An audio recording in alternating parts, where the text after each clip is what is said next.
नमस्कार दोस्तों, स्वागत है आपका न्यूज डिकोडर में। अगर मैं आपसे कहूं कि भारत के सुपर पावर बनने की कहानी में डोनाल्ड ट्रंप ने अनजाने में एक ऐसा कदम उठा लिया है जो गेम चेंजर साबित हो सकता है, तो शायद आपको यकीन ना हो, लेकिन इस वीडियो के अंत तक आप भी यही कहेंगे, थैंक यू डोनाल्ड ट्रंप। हम सब सुनते आए हैं कि भारत को सुपर पावर बनना है, लेकिन असली सवाल है कि किस रास्ते से, क्या मिलिट्री से, क्या डिप्लोमेसी से, या फिर न्यूक्लियर हथियारों से। लेकिन सच यह है कि सुपर पावर बनने का एक ही रास्ता है, और वो है इकोनॉमी। जिस दिन आपकी इकोनॉमी ताकतवर हो गई, उसी दिन आपकी मिलिट्री, डिप्लोमेसी और खुफिया तंत्र अपने आप मजबूत हो जाएंगे। जरा सोचिए, सोवियत यूनियन के पास दुनिया की सबसे ताकतवर सेना थी, फिर भी वो बिखर गए। क्यों? क्योंकि उनकी इकोनॉमी यूरोप के छोटे देश जैसी थी। नतीजा, डिप्लोमेसी फेल, इंटेलिजेंस फेल और आखिरी में सेना भी फेल, और पूरा देश धराशायी हो गया। अब हम दूसरा एग्जाम्पल लेते हैं, वो है चीन का। अमेरिका चीन पर सीधा वार नहीं कर पाता। क्यों? अमेरिका हर बार चीन की सेना पर डिस्कशन करने से कतराता है, क्योंकि चीन की इकोनॉमी ने उसे इतना मजबूत बना दिया है कि अमेरिका को भी रोकना मुश्किल पड़ता है। यानी कि क्लियर है, भारत को भी सबसे पहले अपनी इकोनॉमी को स्ट्रांग बनानी होगी। लेकिन यहाँ सवाल आता है कि इकोनॉमी को स्ट्रांग कैसे बनाएं? यहाँ पर आता है असली ट्विस्ट। सबसे आसान और तेज रास्ता है फ्री ट्रेड एग्रीमेंट, यानी कि FTA। इसे हम एग्जाम्पल से समझते हैं। अगर भारत कोई सामान अमेरिका या यूरोप में भेजता है तो उस पर कोई टैक्स या टैरिफ नहीं लगेगा,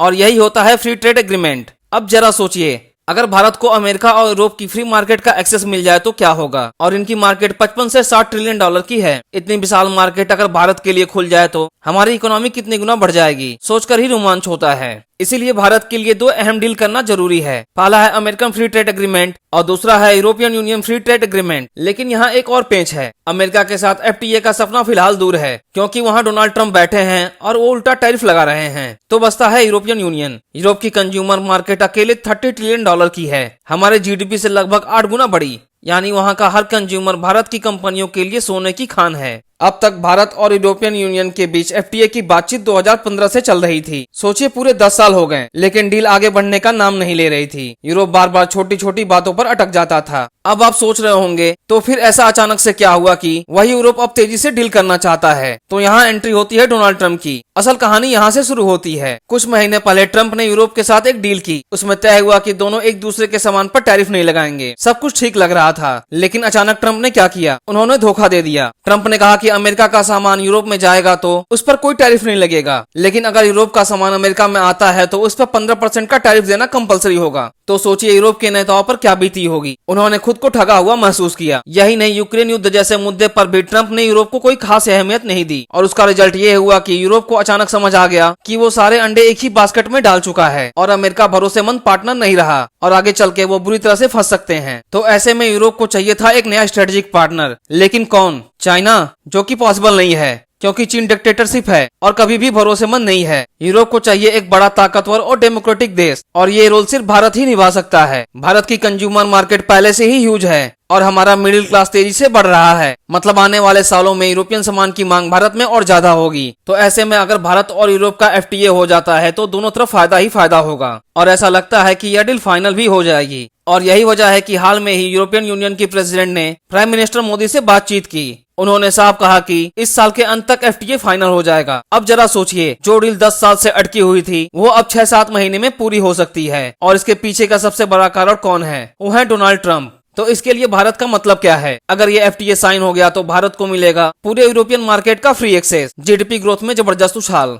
चीन के बराबर खड़े होने का मौका, और एक नई ग्लोबल डिप्लोमेटिक ताकत। यानी यह FTA भारत के लिए इस दशक की सबसे बड़ी डील हो सकती है। तो अब सवाल उठता है कि यूरोप भारत से प्रभावित क्यों हुआ? तो इसकी एक ही वजह है, वह है भारत का स्टैंड। जब ट्रंप ने अलग अलग देशों पर दबाव डाला, तब भारत ही एक ऐसा डेमोक्रेटिक देश था जिसने झुकने से इनकार कर दिया। यूरोप ने देखा कि भारत अपनी आइडियोलॉजी के साथ ट्रंप के सामने खड़ा है और उसकी किसी भी टैक्टिक्स के सामने झुकने को तैयार नहीं है। यही चीज यूरोप के नेताओं को सबसे ज्यादा प्रभावित कर गई, और उसका रिजल्ट ये हुआ कि भारत को गोल्डन अपॉर्चुनिटी मिल गई। अगर आप 2024 के आर्टिकल को देखोगे तो उसमें साफ साफ लिखा था कि भारत यूरोप FTA शायद 2029-30 तक होगा, लेकिन अब हालात बदल गए हैं। अब वह डील कुछ महीनों में पूरी हो सकती है। और जरा सोचिए, अगर ऐसा होता है तो यह भारत के लिए कितना बड़ा टर्निंग पॉइंट होगा। तो दोस्तों, साफ है, भारत के सुपर पावर बनने की कहानी में डोनाल्ड ट्रंप ने अनजाने में ही सबसे बड़ा अहम योगदान दे दिया है। आज यूरोप भारत की तरफ देख रहा है। कल जब FTA साइन होगा तो पूरी दुनिया इसे भारत का सबसे बड़ा छलांग मानेगी, और हर भारतीय यही कहेगा, थैंक यू डोनाल्ड ट्रंप।